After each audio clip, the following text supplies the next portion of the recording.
এবং তিনি সোশ্যাল মিডিয়াতে এমন সব জঘন্য ভাষায় কথা বলতেছেন যেটা আসলে একজন সুস্থ মস্তিষ্কের মানুষ বলতে পারে না। এবং সকালবেলা ছড়িয়ে পড়েছে যে তিনি অসুস্থ, তিনি আজকে হসপিটালে ভর্তি হবেন, কিন্তু পরবর্তীতে বলা হলো যে না, তিনি সুস্থ আছেন, তিনি ভর্তি হবেন না, তিনি হোয়াইট হাউসে থাকবেন, কিন্তু তিনি কারোর সঙ্গে কথা বলবেন না।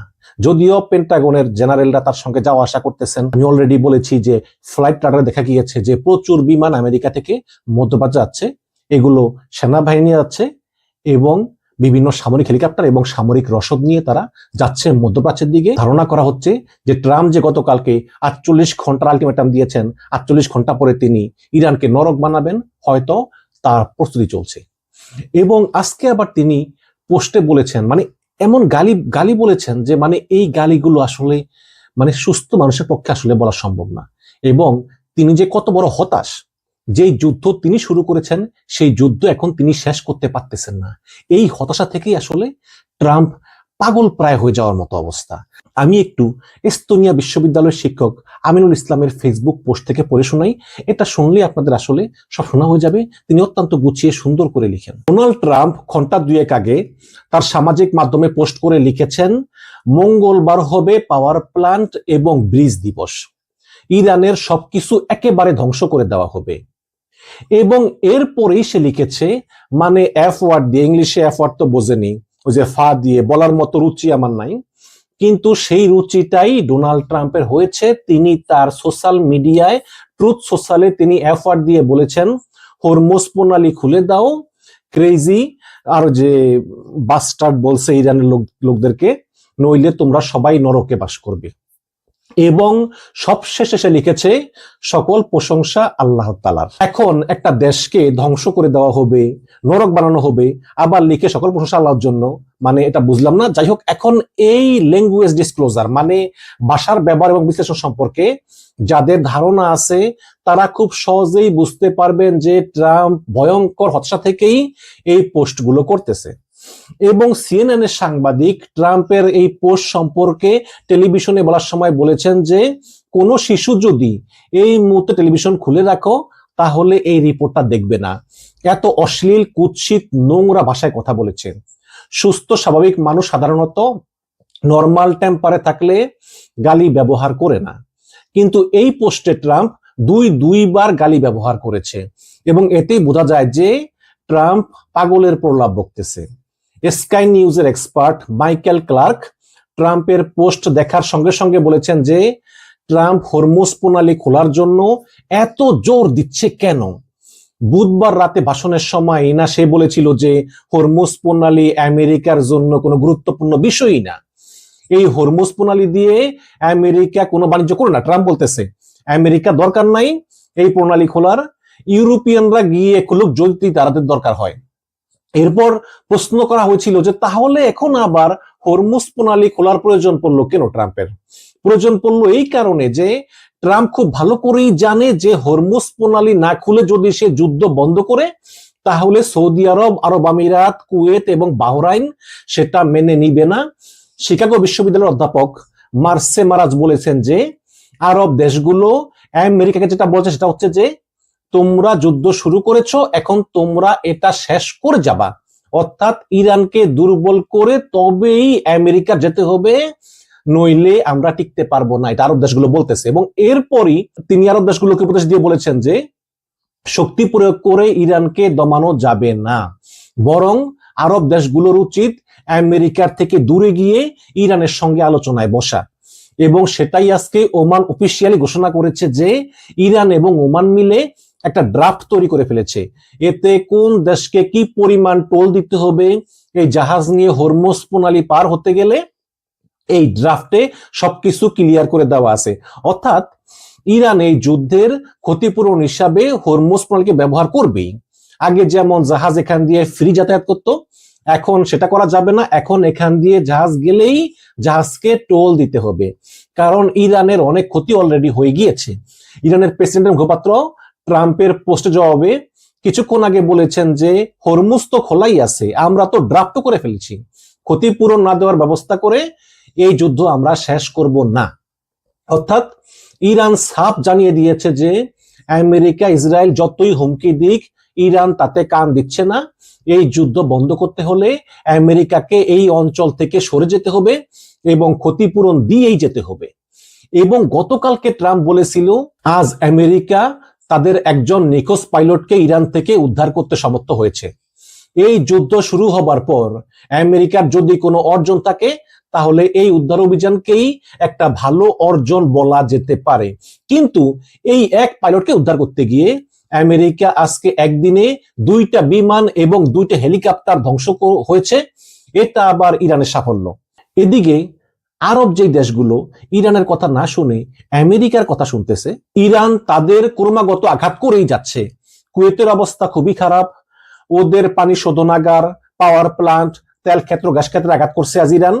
এবং এই হামলার মাধ্যমে ইরান বুঝিয়ে দিয়েছে যে আমাদের বিদ্যুৎ, পানি এবং ব্রিজে যদি আঘাত আসে তোমরাও কেউ রক্ষা পাবে না। ইরান স্রেফ ওদের সক্ষমতা জানান দিচ্ছে। এদিকে আবার ইয়েমেনে থাকা হুতিরা আজ ইসরায়েলের বেন গরিয়ান এয়ারপোর্টে একটি সফল হামলা করেছে। সেখানকার সকল কর্মীকে বেশ কয়েক ঘন্টার জন্য সরিয়ে নেওয়া হয়েছিল। আমেরিকান ফক্স নিউজের মিলিটারি এক্সপার্ট জেনারেল কেইন আজকে বলেছেন যে ইরান তো আলাদা করে তাদের পারমাণবিক অস্ত্রের দরকার নাই, হরমুজ প্রণালী হচ্ছে ইরানের পারমাণবিক অস্ত্র। অর্থাৎ হরমুজ প্রণালী বন্ধ রাখতে পারাই মানে পৃথিবীর অর্থনীতি স্থবির হয়ে যাওয়া। যেমনটা সিএনএন এর কলামিস্ট স্টিফেন ইয়াং আজকে লিখেছেন যে পৃথিবীব্যাপী তেল গ্যাসের যে ক্রাইসিস দেখা যাচ্ছে সেটা এখন আর তেল গ্যাসে সীমাবদ্ধ নাই, কিডনি ডায়ালিসিস থেকে শুরু করে সকল ক্ষেত্রেই ছড়িয়ে পড়েছে। এটা বোঝার জন্য বেশি দূর যেতে হবে না।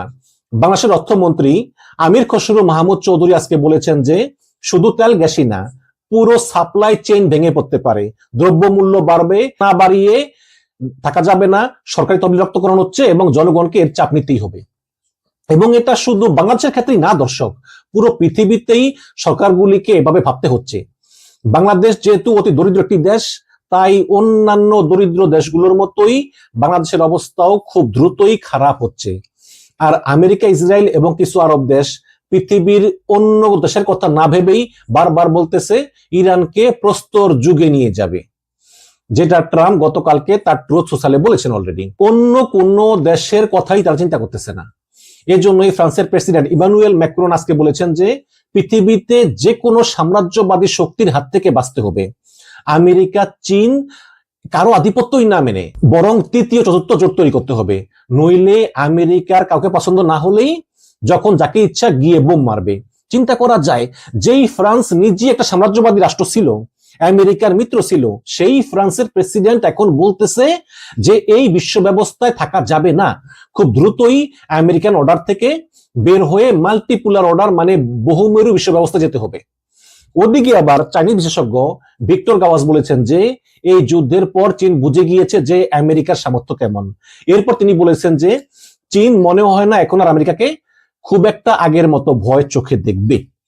এদিকে এই লেখা লিখতে লিখতে শুনতে পেলাম ইসরায়েলের হাইফায় আঘাত করেছে ইরানি মিসাইল, সেখানে দাউ দাউ করে জ্বলছে আগুন। সাবেক সিআইএ গোয়েন্দা অফিসার, সামরিক এক্সপার্ট স্কট রিডার কিছুক্ষণ আগে বলেছেন যে ইরান চাইলে এখনই পারমাণবিক বোমা বানাতে পারে। আমি খুব অবাক হব যদি ইরান এই যুদ্ধ শুরু হবার পর পারমাণবিক বোমা বানিয়ে না থাকে। টেস্ট করার কোনো দরকার নাই, আমেরিকা ও জাপানে পারমাণবিক বোমা মারা কিন্তু টেস্ট করে নাই, ওটাই টেস্ট ছিল। এরপর তিনি বলেছেন যে ইরানের কাছে যে পরিমাণ ইউরেনিয়াম আছে তারা অন্তত 10টার মতো পারমাণবিক বোমা বানাতে পারে, এর 3টা মারলেই আসলে সব শেষ হয়ে যাবে। এই অবস্থার মাঝে আবার ট্রাম্প পোস্ট দিয়েছেন যে মঙ্গলবার ইরানের সবকিছু ধ্বংস করে দেওয়া হবে। এই মাত্র ইরানের সামরিক মুখপাত্র এসে বলেছে যে মঙ্গলবার ইরানে আঘাত আসলে ইসরায়েল এবং মধ্যপ্রাচ্যে নরক নেমে আসবে। এই যখন অবস্থা তখন ট্রাম্পের বেঁধে দেওয়া 48 ঘন্টার আলটিমেটাম শেষ হবে আর কয়েক ঘন্টা পরে। ট্রাম্প মঙ্গলবার পর্যন্ত অপেক্ষা করবে নাকি সোমবার ভোর থেকে হামলা শুরু করবে এটা বলা মুশকিল। তবে সবচাইতে অবাক হয়েছি ট্রাম্পের পোস্টের শেষ লাইনটা নিয়ে। সে লিখেছে সকল প্রশংসা আল্লাহর নামে। চিন্তা করা যায় যে পোস্টে সে দুইবার গালি ব্যবহার করেছে, যেই পোস্টে সে ইরানের সকল কিছু ধ্বংস করে দেওয়ার কথা বলেছে, সেই পোস্ট সে শেষ করেছে আল্লাহর নাম নিয়ে। একটা আস্ত ধর্মের মানুষদের সে কিভাবে অপমান করলো দেখেন। এই যুদ্ধ শুরু হবার পর গত 36 দিনে আমিনুল ইসলাম বলতেছেন যে আমি প্রতিদিন যুদ্ধ নিয়ে বিশ্লেষণ করেছি, আপনারাও পড়েছেন।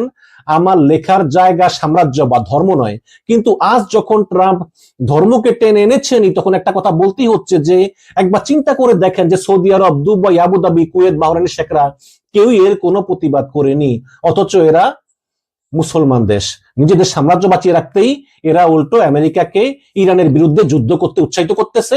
এটাই হচ্ছে সাম্রাজ্যবাদী এবং বুর্জুয়াদের চরিত্র। জগতের সব জায়গায় বুর্জুয়াদের চারিত্রিক বৈশিষ্ট্য একদম এক। পৃথিবীতে ইতিহাস হয়ে থাকবে যেখানে ইউরোপের দেশগুলো পর্যন্ত আমেরিকাকে সাপোর্ট করে নাই, যেখানে আফ্রিকার দরিদ্র দেশগুলো পর্যন্ত আমেরিকাকে মানা করে দিয়েছে, যেখানে স্পেনের মতো মিত্র রাষ্ট্র প্রকাশ্যে আমেরিকাকে সন্ত্রাসী রাষ্ট্র বলেছে, সেখানে আরবরা আমেরিকার হয়ে দাসত্ব করে গিয়েছে। লিখতে লিখতে এই মাত্র দেখলাম আল জাজিরার ব্রেকিং নিউজ করেছে যে আরব আমিরাত হরমুজ প্রণালী খোলার জন্য আমেরিকার সঙ্গে যুদ্ধে যেতেও রাজি আছে। এই লেখা শেষ করছি তেহরান বিশ্ববিদ্যালয়ের অধ্যাপক মারান্ডির উক্তি দিয়ে। তিনি বলেছেন যে অনেক ক্ষতি হবার পরও ইরান টিকে থাকবে, ইরান এই যুদ্ধে হারবে না, আর না হারা মানেই তো জিতে যাওয়া। শেষ পর্যন্ত হরমুজ প্রণালীতে অনেক দেশ টোল দিতেও রাজি আছে। এবং এরপর তিনি বলেছেন যে আরব শেখদের ভবিষ্যৎ দেখার অপেক্ষায় থাকলাম। আগামীকাল এবং আগামী পরশু কি হতে যাচ্ছে এটা অনুমান করা খুবই মুশকিল, কারো পক্ষে সম্ভব না।